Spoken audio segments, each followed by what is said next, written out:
E aí, minha gente, estamos aqui hoje para mais uma vez contemplarmos o Evangelho do dia, né? Para mais uma vez rezarmos com o Evangelho do dia, para que nosso dia seja abençoado e possamos, né, colocar em prática aquilo que Deus quer nos falar hoje, né? Então, desde já, pedimos o auxílio do Espírito Santo para que as palavras de Jesus nos dias de hoje possam alcançar o nosso coração.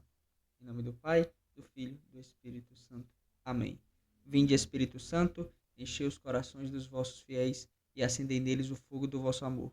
Enviai, Senhor, o vosso Espírito, e tudo será criado, e renovareis a face da terra.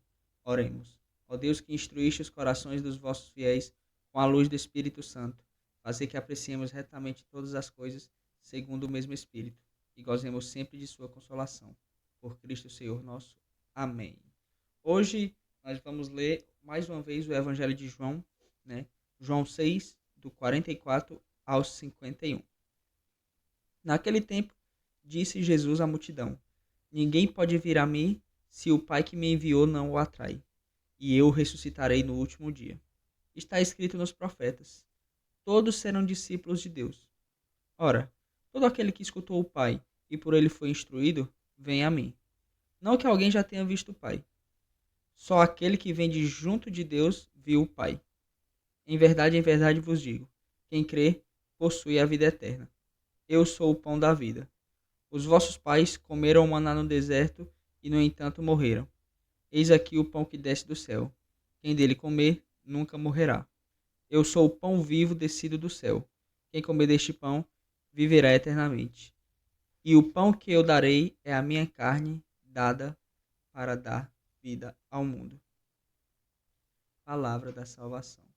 Glória a vós, Senhor. Né?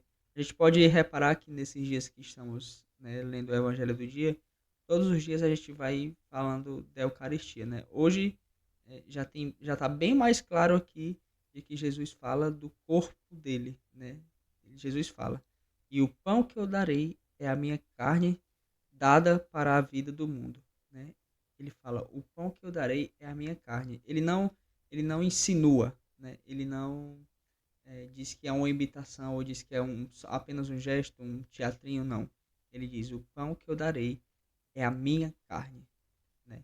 Então, quando comungamos o corpo de Jesus, quando comungamos a hóstia consagrada, nós não estamos comungando um pedacinho de pão. Nós estamos comungando o corpo de Cristo, a carne de Cristo. Ele mesmo que o disse aqui nesse evangelho. Né? Então, a Eucaristia, até a Eucaristia dentro da Igreja Católica, é a maior graça que a gente tem na nossa vida. Né? Poder comungar o corpo de Cristo, poder ter Cristo todos os dias no Santíssimo Sacramento da Eucaristia é algo incrível, né? Algo que por muitas vezes nós não temos dimensão da grandeza que é isso. Por muitas vezes nós não valorizamos ter Jesus conosco todos os dias, né? Muitas vezes a gente deixa de comungar, como eu já falei aqui. Passa missas e missas e missas sem comungar. Né? O que é que nos afasta da Eucaristia? O pecado mortal. Né? A única coisa que nos afasta da Eucaristia. O pecado mortal. Não podemos comungar em pecado mortal. Né? Porque estamos distantes da Eucaristia. Né? Não estamos prontos para receber Jesus em nosso corpo, em nosso coração, em nossa alma. Então, só existe uma coisa que nos afasta. E a gente deixa essa coisa nos afastar. Né? Quando cometemos um pecado mortal, a gente deixa com que essa coisa afaste a gente da maior graça que a gente pode receber na nossa vida como católico, né? Que é a Eucaristia.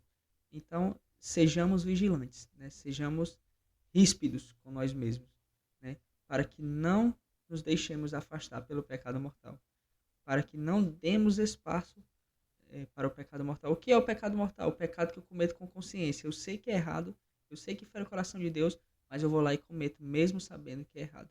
Né? Então isso me afasta da Eucaristia, isso me afasta de Jesus, isso me afasta de Deus.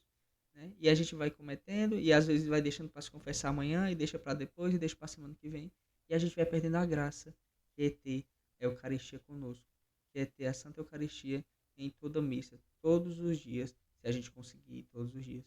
Né? Então, peçamos a graça a Jesus de valorizar cada vez mais a Santíssima Eucaristia dentro da nossa fé, né? De nos esforçarmos, né, para não cometer pecado mortal, de nos esforçarmos para não nos afastar da Santa Eucaristia, né? Pedimos a Deus a graça de estarmos sempre prontos, sempre preparados e sempre disponíveis para receber Jesus na Santíssima Eucaristia, para receber Jesus em nosso corpo, em nosso coração, em nosso espírito, em nossa alma. Né? A Santa Eucaristia é o caminho, né? É Jesus. Jesus fala: eu sou o caminho, a verdade e a vida. E o mesmo Jesus que fala que é o caminho, a verdade e a vida, fala que é o pão da vida. Fala que dará a carne para dar vida ao mundo. Então, peçamos a graça de estarmos sempre prontos para receber Jesus em nosso coração, para comungar o corpo de Cristo, para comungar o corpo e o sangue de Cristo, né? Para que possamos sempre resplandecer esse amor, para que possamos sempre acolher esse amor, acolher tudo isso que Jesus fez por nós. Ele é grande, ele se fez pequeno em um pedaço de pão para estar conosco todos os dias. Então, pedimos a Deus, né, a graça de estarmos sempre prontos e a graça de darmos a devida importância que a Eucaristia tem na nossa vida. Amém? Que possamos sempre buscar a Deus, né, na Santíssima Eucaristia, comungando na Santa Missa e também, né, o adorando, fazendo adoração todos os dias ou sempre que a gente conseguir. Em nome do Pai, do Filho e do Espírito Santo. Amém.